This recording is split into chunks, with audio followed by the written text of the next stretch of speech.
ఈ మాటలే వస్తున్నాయి. ఇక్కడ మీరుండడం దేవుడి ఉనికికి రుజువు. ఇంత మంచిగా కార్యక్రమం జరగడం దేవుడి సన్నిధి మీతో ఉండడానికి రుజువు.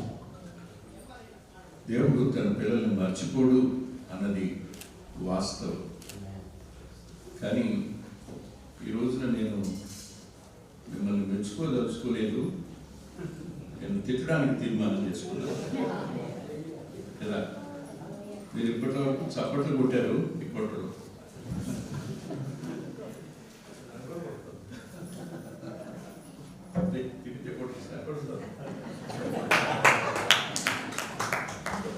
వేదిక మీద ఉన్న ప్రజలందరికీ నా హృదయపూర్వకమైన ధన్యవాదాలు తెలియజేస్తున్నాను. పౌలు గారు తీతుకు ఉత్తరం రాశారు. తీతు పత్రిక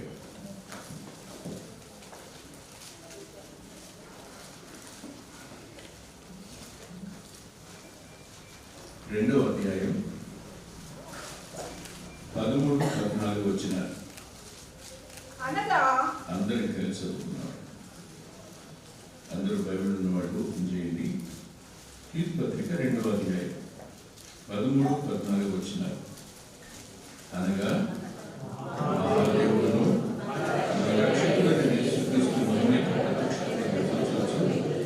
ఈ లోకంలో స్వస్థతతోనూ నీతితోనూ భక్తితోనూ మనకు బోధించుచున్నది. ఆయన సమస్తమైన దుర్నీతి నుండి మనల్ని మోచించి సత్క్రియలను ఆసక్తిగా ప్రజలను తన కోసం ప్రవర్తించుకుని తన సొత్తుగా చేసుకుంటాను. దాన్ని మనకు అప్పగించుకున్నాను, ప్రార్థన చేసుకున్నాను. ప్రేమ గల మా తండ్రి, కృపగల మా గొప్ప దేవ, ఆకాశ మహాకాశాలు మిమ్మల్ని పట్టజాలరు. కానీ మీరు ఆ దినాన్న దావీదు ఆలోచనను మన్నించి అతని కుమారుడైన సొలొమోను చేత ఓ దేవాలయాన్ని నిర్మింపచేశారు. అదే దేవుడు మా దేవుడైనందుకే కృతజ్ఞత చెల్లిస్తూ ఎక్కడా లేని మందిరం ఇక్కడ ఉండడానికి మీరు ఇష్టపడ్డారు. ఏ ప్రాజెక్టులో లేనటువంటి పని ఈ ప్రాజెక్టులో మొత్తం జనకు అంతటి కోసం ప్రార్థన చేసి కొద్ది మందిని ఇక్కడ వచ్చారు. కృతజ్ఞత చెల్లిస్తున్నాం. మీరు అన్నారు అధికారుల కోసం, పరిపాలకుల కోసం ప్రార్థన చేయమని. ఆ ప్రార్థన ధూపం ఇక్కడి నుంచి మీ పాదాల దగ్గరికి ఎక్సి వస్తుందని నన్ను స్తుతిస్తున్నాను. కొద్ది మాటలు చెప్పడానికి మీ దాసును మరుగుపరచండి. అనవసరమైన మాటలు ఏమి మాట్లాడకుండా ఉండడానికి మీరే కృపనివ్వండి. యేసుక్రీస్తు ప్రభు వారి పేరిట ప్రార్థిస్తున్నాం తండ్రి, ఆమేన్. ప్రభు భూమి మీదకి ఎందుకు వచ్చారో మనకు తెలుసు. కానీ ఇక్కడ మాట్లాడుతున్నది ఏమిటంటే ఈ లోకంలో స్వస్థ బుద్ధితోనూ నీతితోనూ భక్తితోనూ బ్రతుకుచున్నానని మనకు బోధిస్తుంది అన్నప్పుడు ఇది పర్సనల్ గాడ్లీనెస్, వ్యక్తిగత భక్తి. అక్కడ నుండి మన బాధ్యతను గుర్తు చేస్తున్నారు ఆయన. ఏమిటి బాధ్యత?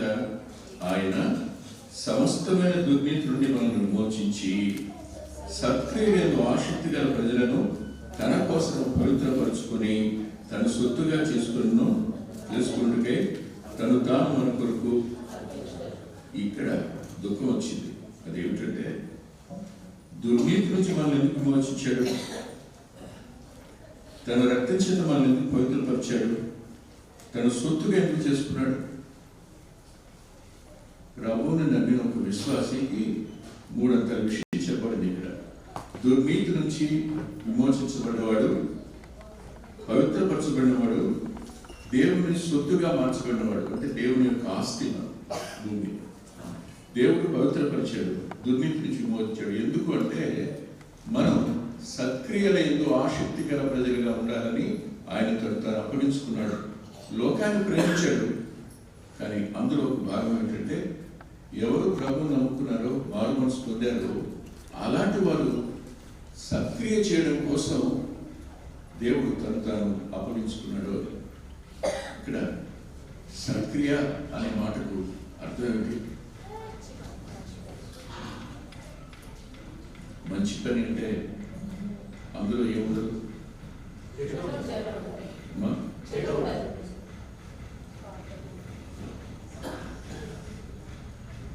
అడుగుతున్నాను, మంచి పని అంటే అందులో ఏముండదు. అకార్డింగ్ టు స్క్రిప్చర్స్, లేఖనాలు కూడా చెప్పండి. ప్రతిఫలాపేక్ష లేని కానీ ఎక్స్పెక్ట్ నథింగ్ ఇన్ రిటర్న్ అంటాడు ప్రభు. అంటే ప్రతిఫలంగా ఏమి ఆశించలేదు. ఇక్కడ 25 సంవత్సరాల కాలం క్రితం ఏ ప్రతిఫలాన్ని ఆశించారు వీళ్ళు? ఆనాడు ఇచ్చిన వారు మంచి మనసుతో ఇచ్చారు. ఈరోజు 25 సంవత్సరాలు అయితే 26వ సంవత్సరంలో మీరు అడుగుపెడుతున్నారు. మీ అందరికీ నేను శుభాకాంక్షలు తెలియజేస్తున్నాను. కానీ సత్క్రియల ఎంతో ఆసక్తి గల ప్రజలుగా మీరు ఉండాలి అన్న దేవుని ఉద్దేశం. వాటి కోసం క్రైస్తవుడు అప్పగించుకోవాలి. ఇది లేదు తినాను నేను లైవ్ అప్పగించాను. ఎందుకంటే తిట్టాల్సి వస్తుంది కదా, మళ్ళీ మనం తిట్టుకుంటే బయట వాళ్ళకి చులకనే పోతాం. పెద్ద ఆయన వచ్చాడు మిమ్మల్ని బాగా తిట్టాడు కదా అంటారు. అందుకని లైవ్ అప్పగించని చెప్పి లైవ్ లేదన్నయ్య అన్న తమ్ముడు. సంతోషం. సత్క్రియ అనేది 2 విధాలుగా ఉంది. సత్క్రియ 2 విధాలుగా విభాగించబడింది. 2 వెళదాం మనం. యోహాను మత్తయి సువార్త దగ్గర, మత్తయి సువార్త 6వ అధ్యాయం 1వ వచనం. బ్రదర్స్ ఎవరైనా చెప్పి సాయం చేయండి. మనుషులకు కనబడవలెనని వారి ఎదుట మీ నీతి కార్యము చేయకుండా జాగ్రత్త పడుడి. లేని ఎడల చాలు.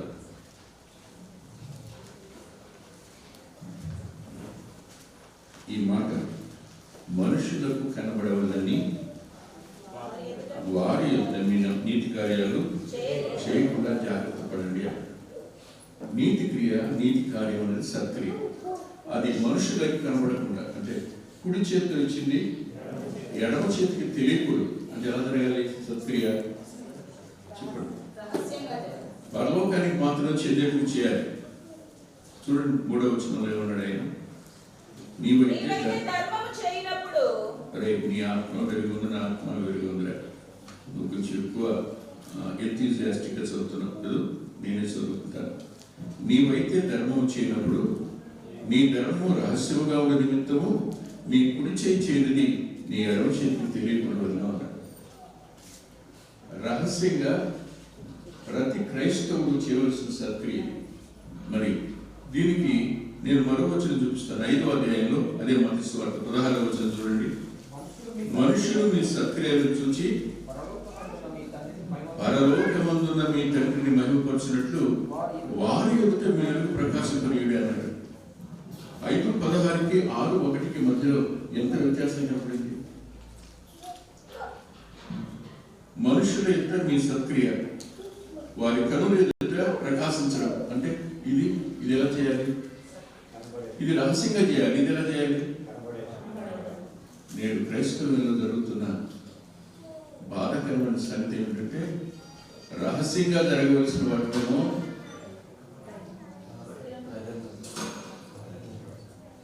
యూట్యూబ్ లైవ్లోను, స్టేటస్లోను, వీడియోలోను ప్రచారం చేసుకుంటున్నారు.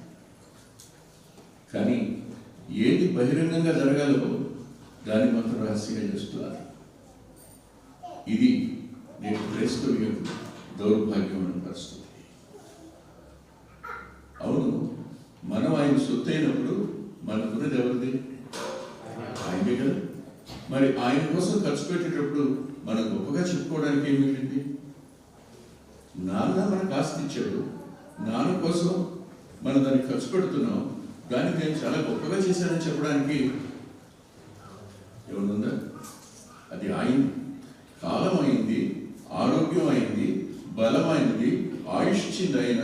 ఇవన్నీ ఇచ్చినవాడు. మీరు ఆయన కోసం ఖర్చు పెట్టండి అంటున్నాడు ఆయన. అది రహస్యంగానైనా బహిరంగంగానైనా మీరు ఖర్చు పెట్టేటప్పుడు పరలోక తండ్రి చూస్తాడు. భూమి మీద మనం సంపాదించుకునేది ఏది నిత్యత్వంలోనికి రాదు. ఆయన అన్నాడు, పరలోకమందు మీ ధనాన్ని కూర్చుకోండి అన్నాడు. పరలోకమందు మీ ధనాన్ని కూర్చుకోండి అని అంటే మనం కూర్చుంటుంది మాత్రం ఇప్పుడే. ఎవరికైనా నిత్యత్వపు ఆలోచన మనసులో ఉంటే ఎంత ఆశ్చర్యం చెప్పడానికి లేదు. నేను ఓ పుస్తకం రాయడానికి ప్రభుత్వం చూపించారు. అందులో ఆయన ప్రభుదాస్ గారు ఆయన బయలుదేరి ఎడ్ల బండి మీద నది దాటి అద్దరికి వెళ్తున్నాడు. నది వాగులాంటి దాటి వెళ్తున్నాడు. మధ్యలో ఒక వ్యాన్ ఆగిపోయింది. మధ్యలో వ్యాన్ ఆగిపోతే అద్దరికి వెళ్ళిపోయిన తర్వాత ఆపండి అన్నాడు. ఎందుకండి? చూడు, ఆ వ్యాన్లో పాపం నలుగురే ఉన్నారు, మనం అయితే 5గురు ఉన్నాం ఈ ఎడ్ల బండిలో, మనం దిగి బయటకు తోద్దాం అన్నాడు. వాళ్ళు అన్నారు, అన్న టైం అయిపోద్దన్న, ఇప్పటికీ చాలా టైం అయిపోయిందన్న, మనం చాలా దూరం వెళ్ళాలన్నా, అందుకని మా వద్దన్న ఎవరన్నా సాయం చేస్తారేదన్నా అంటే ఆకులు దిగిపోయి పంచి తీసేసి షర్ట్ తీసి అక్కడ పడేసి పైజమా అంతా పడేసి నిక్కర్తో నెలలో దిగారు. బండిలో ఉన్న వాళ్ళందరూ దిగారు.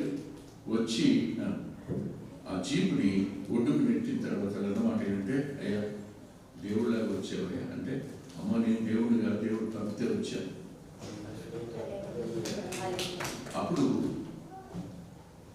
బండి కేక వాళ్ళు ఏం మాట్లాడకపోతే మాట అన్నాడు, మీరు పొరుగువాడిని ప్రేమించండి అని చెప్పింది ఇప్పుడు వచ్చి ప్రసంగం చేస్తే మనం దానికి విరుద్ధంగా ప్రవర్తించి పట్టింపు లేకుండా వెళ్ళిపోయినాడు అమ్మవా అని అంటాయి. వయసు ఈ మాటలు ఎందుకు చెప్తున్నానంటే, every Christian is a social worker. All social workers are not Christians. సమాజాన్ని పట్టించుకునేవాడు, సమాజ క్షేమాన్ని ఆశించేవాడు క్రైస్తవుడు. బహిరంగంగా చేయవలసినవి ఉన్నాయి, రహస్యంగా చేయవలసినవి కూడా ఉన్నాయి. వాటిని నేను మీ ముందు చదువుకుంటున్నాను. బహిరంగంగా చేసిన వాటి గురించి నేను 1-2 మాటలు చూపిస్తాను. రండి, నేను ఇంటర్వ్యూలో ముగిస్తాను. యోహాను సువార్త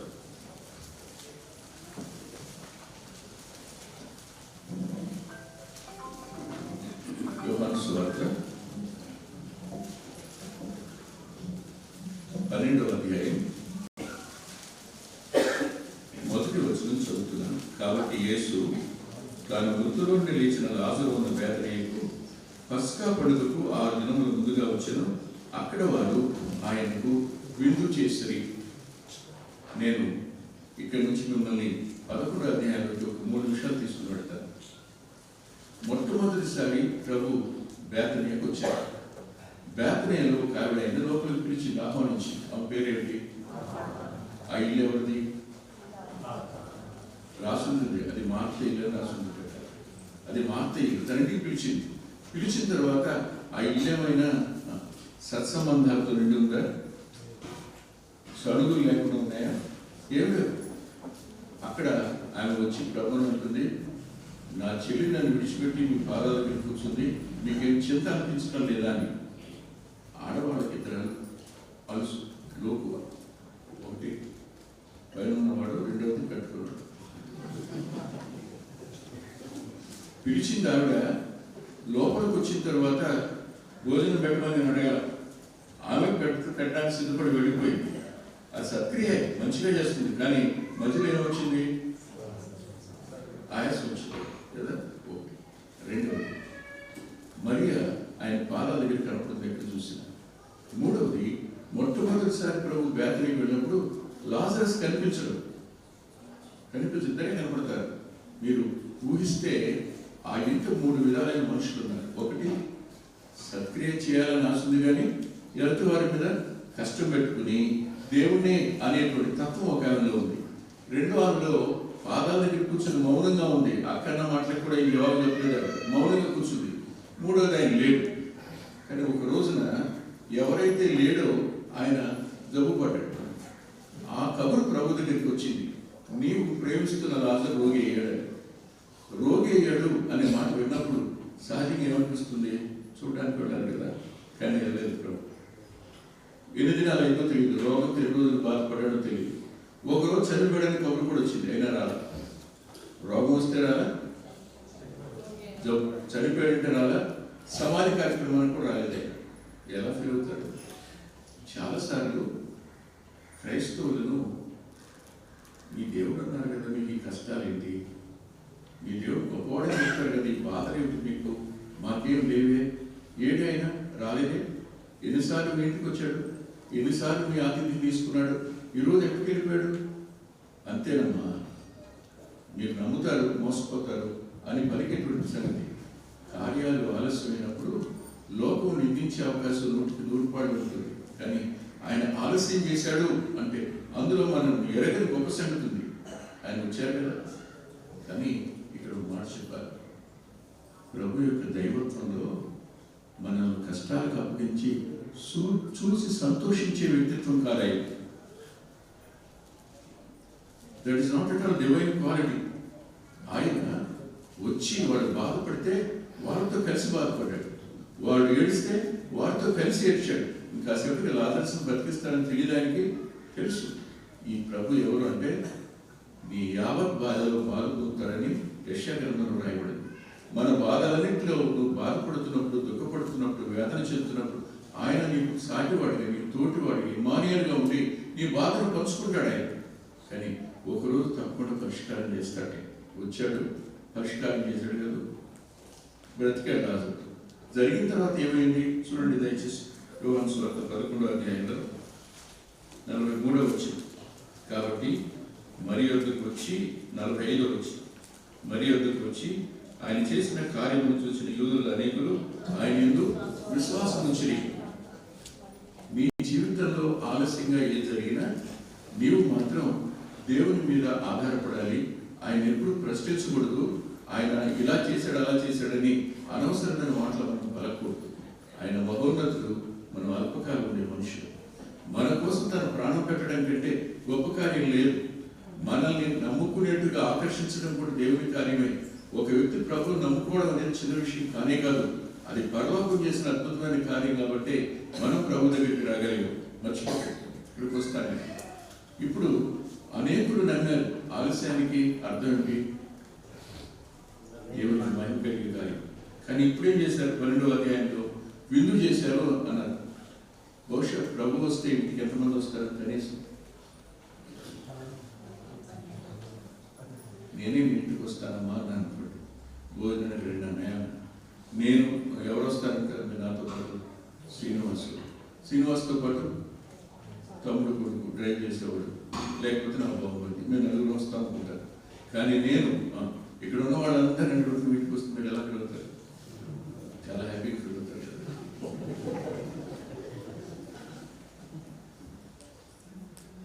13 మంది ఉంటేనే సరిగిన ఆమె.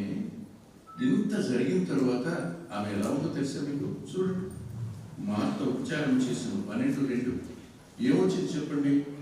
శ్రమలో క్రైస్తవ్యానికి ఏమొస్తుంది అంటే రూపాంతరానికి వస్తుంది, ట్రాన్స్ఫర్మేషన్ అనేది జరుగుతుంది.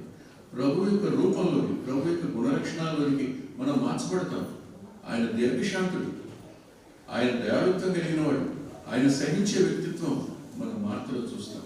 ఇక రెండవదిగా చూస్తే మరియ ఎక్కడికి కనపడి ఆయన పాదాల దగ్గర కనపడుతుంది. కానీ ఇప్పుడైతే అతి విలువైన, చాలా ఖరీదైన అచ్చ జటామాంసి అత్తరు సేరులను తీసుకుని ఆమె ఆయన పాదాలకు అంటే చెప్పండి, ఆమె ఆరాధించిన ఆమెకి ఆరాధన ఎలా ఉంది చెప్పండి? It is so costly.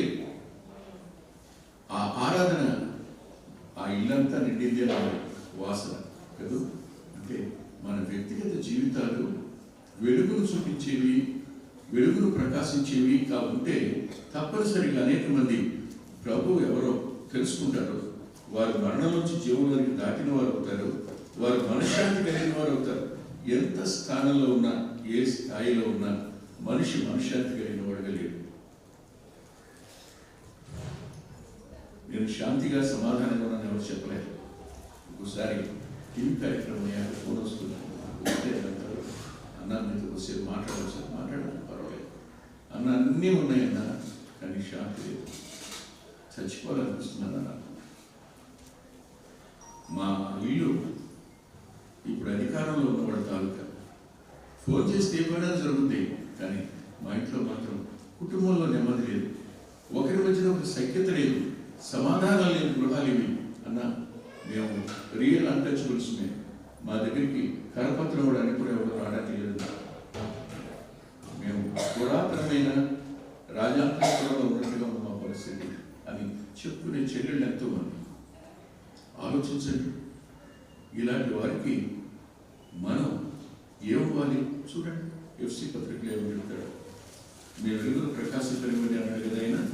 చూడండి 5వ అధ్యాయం 8-9 చెప్తే, పూర్వం మీరు చీకటి విని ఇప్పుడైతే ప్రభువునందు వెలుగై ఉన్నారు. వెలుగు ఫలం ఏంటంటే సమస్త విధాలైన మంచితనం, 9వ వచనం, నీతి, సత్యం. ఇప్పుడు ఓ క్రైస్తవుల్లో ఏం కనిపించాలి? సమస్త విధమైన మంచితనం కనిపించాలి, నీతి కనిపించాలి, సత్యం కనిపించాలి. ఆలోచించండి. ఒక వ్యక్తి సెంట్రల్ క్యాడర్లో ఉన్నాడు. అతని దగ్గర ఒక వ్యక్తి వేసుకుంటాడు, అన్నాడు, బట్టలు వేసుకున్నాడు. ఆయన ఇతనికి భయపడతాడు. ఎవరికి? తన దగ్గర పనిచేసి ఫ్యూల్ భయపడతాడు. ఎందుకు చెప్పండి? ఎన్నాడు తన లంచం పుచ్చుకోడు, ఫ్యూల్ లంచం పుచ్చుకోడు, కానీ ఆయన మాత్రం బాగా పుచ్చుకుంటాడు.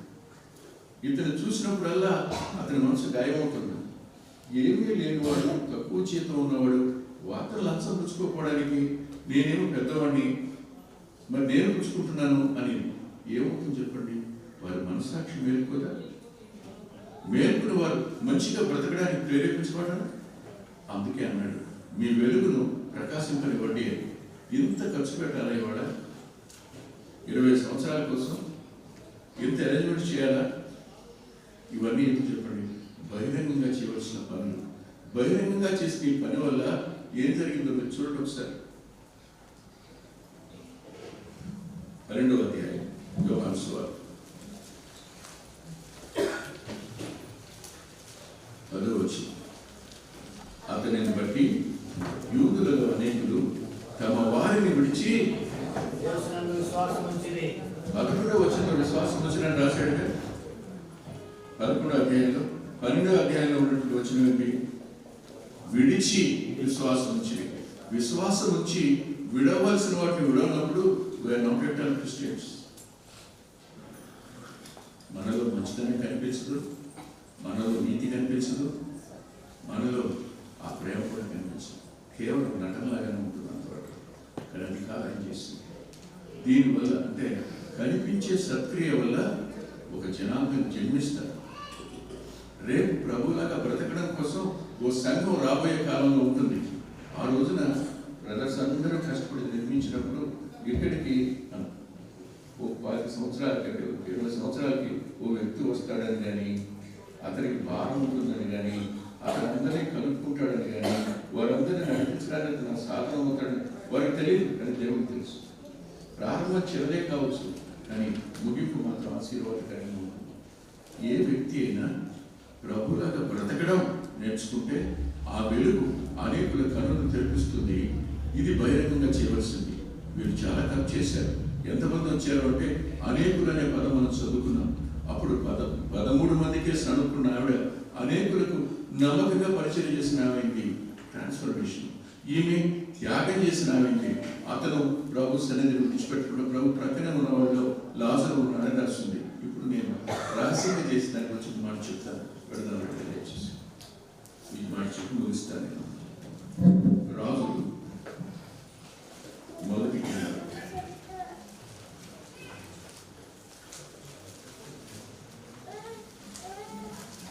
17వ అధ్యాయం.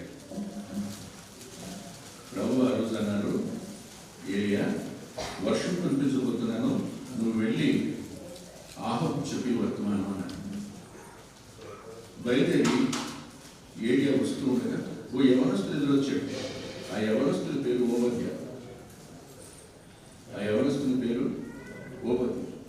అతని గురించి రాసిన మాటలు చూడండి. మీరు 18వ అధ్యాయంలో 12వ వచనం చివరి మాట. బాల్యం నుండి యెహోవాయందు భయభక్తులు నింపినవాడు. బాల్యం నుండి చిన్నతనంలో అతడు దేవుడు నేను భయభక్తులు కలిగి ఉన్నాడు. ఇప్పుడు ఎవరో తెలుసా అతను నాట్ ఓన్లీ స్టూవర్డ్, అతను ఇశ్రాయేల్ దేశంలో మంత్రి స్థానంలో ఉన్నాడు. కరువు వచ్చింది, ప్రజలకు నీళ్లు లేవు, పశువులకు నీళ్లు లేవు. దేశాన్ని 2 భాగాలు చేసి ఒక భాగానికి తాను 2వ భాగానికి ఓబద్యాన్ని పంపాడు. అంటే రాజు తనతో సమానంగా చూసే ఓబద్యాలు ఇతనికి కలుసుకోవడానికి వచ్చినప్పుడు అతను మాట్లాడాడు. ఎవరికి తెలియని సంగతి, ఇశ్రాయేల్ దేశంలో ఆదినాన్న ప్రవక్తలను చంపారు. ప్రవక్తలు దేశం విడిచి పారిపోయారు, దేవుని బలిపీఠాలను పడగొట్టారు. అలాంటి టైంలో ఒక ఉన్నతమైన అధికారిగా తాను ఉన్నవాడు ఓ పని చేశారు. ఏమని? 2 గుహలలో 50 మందిని పెట్టి వారికి అన్నపానాలు ఇస్తూ ఈ 3.5 సంవత్సరాలు పోషించాడు.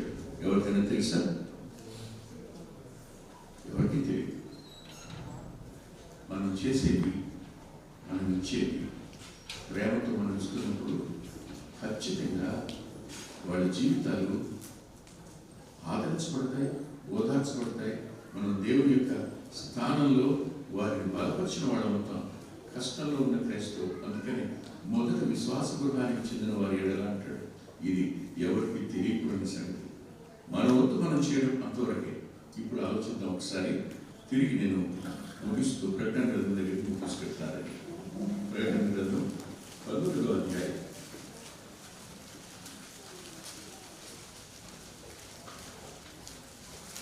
19వ అధ్యాయంలో 6, 7, 8 వచనాలు. అప్పుడు గొప్ప జలముల శబ్దమును, విస్తారమైన జలముల శబ్దమును, బలమైన ఉరుముల శబ్దమును కూడిన ఒక స్వరము సర్వాధికారియు ప్రభువునకు మన దేవుడు ఏలుచున్నాడు, ఆయన స్తుతించుడి. గొర్రె పిల్ల వివాహోత్సవ సమయం వచ్చినది, ఆయన భార్య తను సిద్ధపరుచుకున్నది కనుక మనం సంతోషించి ఉత్సహించి మనం ఆయన మహిమపడుతున్న చెప్పగా వింటిని. 8వ వచనం అందరం కలిసి చదువుకున్నాం. మరియు ఆమె ధరించుకున్నట్టు ప్రకాశములను నిర్మలమైన సన్నప్రాణాలు అవి పరిశుద్ధుల ఇందా చెప్పాను. బహిరంగంగా చేసేటువంటి ఇలాంటి కార్యకలాపాలు కొద్దిమంది దేవుడు చేసిన కార్యాల వల్ల ఆయన ఉనికి, ఆయన స్పర్శ, ఆయన యొక్క ప్రత్యక్షత వారు ప్రభు నమ్ముకోవడానికి కారణమే. రేపటి తరంలో ప్రభు నమ్ముకున్న వాళ్ళు ఉంటారు. కానీ రేపు కాని దినాన ప్రభు మధ్యాకాశానికి వచ్చినప్పుడు సంఘ వధువు ఎత్తపడుతున్నప్పుడు ఆమె ధరించడానికి ఇచ్చేటువంటి వస్త్రాలు ఉన్నాయే, నిర్మలములు ప్రకాశాలైనటువంటి ఆ వస్త్రాలు మీ నీతి క్రియలే అన్నాడు. అంటే రహస్యంగా చేసేటువంటి మీ కార్యాలు రేపు సంఘం అలంకరించుకునే వస్త్రంగా ఉంది. నేను అడుగుతున్నాను ప్రశ్న, ఇన్ని సంవత్సరాలు కొనసాగారు, రేపటి సంఘంలో మీ పాల్గొంటూ ఉన్నాయి? పెళ్లి కుమార్తె సంఘంలో ఆమె ధరించిన వస్త్రంలో మీకేమైనా పాల్గొంటున్నాయి? మన వంతు మనం త్యాగసహితంగా బ్రతకడం ప్రభు దగ్గర నేర్చుకోవాలి. అన్నీ ఉన్నాయి ఆయనకి, ఏమీ లేకపోలేదు. కానీ భూమి మీద ఆయన అందరికీ మేలు చేశాడు, అందరి కోసం తన ప్రాణాన్ని పెట్టాడు. చనిపోయి సమాధి చేయబడి 3వ దినం తిరిగి లేచాడు. నేటికి సజీవుడిగా మన మధ్యలో ఉన్నాడు. ఆయన అంటున్నాడు, నేను మిమ్మల్ని విమోచించాను, నేను మిమ్మల్ని పవిత్రపరిచాను, నేను మిమ్మల్ని నా సొత్తుగా చేసుకున్నాను, మీరు 2 సత్క్రియ చేయవచ్చు అంటున్నారు. ఈ 2 సత్క్రియ రేపటి సంఘం ఉండడానికి, సంఘ వధువు ధరించడానికి వస్త్రంగా ఉంటాయి. ఈ ఆధిక్యతను మీరు స్వీకరిస్తారా? నేను అప్పగించుకున్నాను, దానికోసం మీరు అప్పగించుకుంటారా అని అడిగిన సందర్భం మర్చిపోలేదు. ఆఖరిలో ఓ మాట చెప్తాను. మన భారతదేశంలోని పోస్ట్ అండ్ టెలిగ్రామ్స్లో ఆయన అసిస్టెంట్ జనరల్ మేనేజర్ చేశారు. ఆయన పేరు హ్యారీ డి మాంటి. ఆయన ఆంగ్లుడిని. ఆ రోజు అతను మొట్టమొదటి శాలరీ వచ్చింది. ఆ శాలరీ తీసుకుని వచ్చి వాళ్ళమ్మ చేతిలో పెట్టాడు. పెట్టగానే వాళ్ళమ్మ కన్నీళ్ళు పెట్టుకుంది. భర్త ఇప్పుడు చిన్నప్పుడే చనిపోయాడు. ఆమె చిన్న చిన్న పనులు కుట్టి మిషన్ చేసి బతికించిన పిల్లల్ని. ఈయనకు ఉద్యోగం వచ్చింది, మొదటి శాలరీ తెచ్చి అమ్మ చేతిలో పెట్టాడు. వాళ్ళలో పట్టుకున్నప్పుడు అమ్మ ఏడ్చింది. ఏమో ఎందుకు ఏడుస్తున్నావు అంటే, నాన్న నీ జీతంలో ఎంతో కొంత 10 రూపాయలు 20 రూపాయలు మాకు ఇస్తావు అనుకున్నాను, కానీ అంతా ఎందుకు పెట్టావు, నన్ను ఏం చేయమంటావు అని అడిగాడు. నన్ను ఏం చేయమంటావు అని అడిగితే, అమ్మ మీరు ఎలా చేసేవాళ్ళు అలాగే చేయండి అమ్మా అంటే, మీ నాన్నగారు చేసినట్టు చేయమంటావా, అలాగే చేయాలి. దేవుని భాగం పక్కన తీసి దేవుని భాగం ఎంతో రెండవదిగా మళ్ళా పక్కన తీసి పెట్టింది కాబట్టి ఇది దేనికోసం అంటే సత్క్రియలు ఆసక్తి ప్రజలుకున్నాడు. మనం దేవుడికి ఇచ్చేది కాదు, ఇదంతా ఈ 100% దేవుడే కదా. ఇందులో మనం 90 తీసుకుంటున్నాము, అలా కాదు. దేవుని ప్రజలు నన్ను ప్రేమిస్తున్నారు, మీరు పొరుగువాడు కూడా ప్రేమించన్నాడు కదా. అందుకోసమని ఈ సత్క్రియ కొరకు ఈ 10 పక్కన పెడుతున్నాను అన్నాను. ఆలోచించండి, క్రైస్తవుని జీవితం త్యాగసహితమైంది. నీ కాలం, దేవుడు నీకు ఇచ్చిన ఆరోగ్యం, దేవుడు నీకు ఇచ్చిన బలం, నిన్ను విమోచించి పరలోక పౌరునిగా చేసిన దేవుడి రాజ్యం రేపు ఉండాలని, రేపటి సంఘములు ధరించే వస్త్రంలో నీ పాల్గొంటూ ఉండాలని నేను కోరుకుంటున్నాను. అదే ప్రభు లేఖనం చెబుతుంది. తల్ల వంచని ప్రార్థన చేసుకున్నాను. ప్రేమ గల మా ప్రియ తండ్రి, పరిశుద్ధులైన గొప్ప దేవ, 25 సంవత్సరాల కాలం మీరు కొనసాగించారు. అనేక మంది మీ సాధనాలుగా ఉన్నారు. రాబోయే కాలంలో కూడా ఇంకా కొత్త వారు వస్తారు. వారు కూడా దీన్ని కొనసాగించడానికి మీరు కృపను కనపరచండి. మీ నామ మహిమ కొరకే ఇక్కడ జరుగుతున్న పరిచయం బలపరచండి. జనుకో కోసం ప్రార్థన చేస్తున్నాను. ప్రభా, ప్రమాదాలు వాటిల్లకుండా కాపాడండి. ఉత్పత్తి మంచిగా జరగడానికి కృపనివ్వండి. నాణ్యమైన విద్యుత్ వెలుపలికి రావడానికి కృప చూపించండి. ఇక్కడ ఎంతమంది అయితే కాలనీలో ఉన్నారో వారందరూ ఆరోగ్యంగా ఉండి దీర్ఘాయుష్మంతులుగా ఉండేటువంటి కృపను యేసుక్రీస్తు ప్రభు వారి పేరిట ప్రార్థిస్తున్నాం తండ్రి. మంచిది.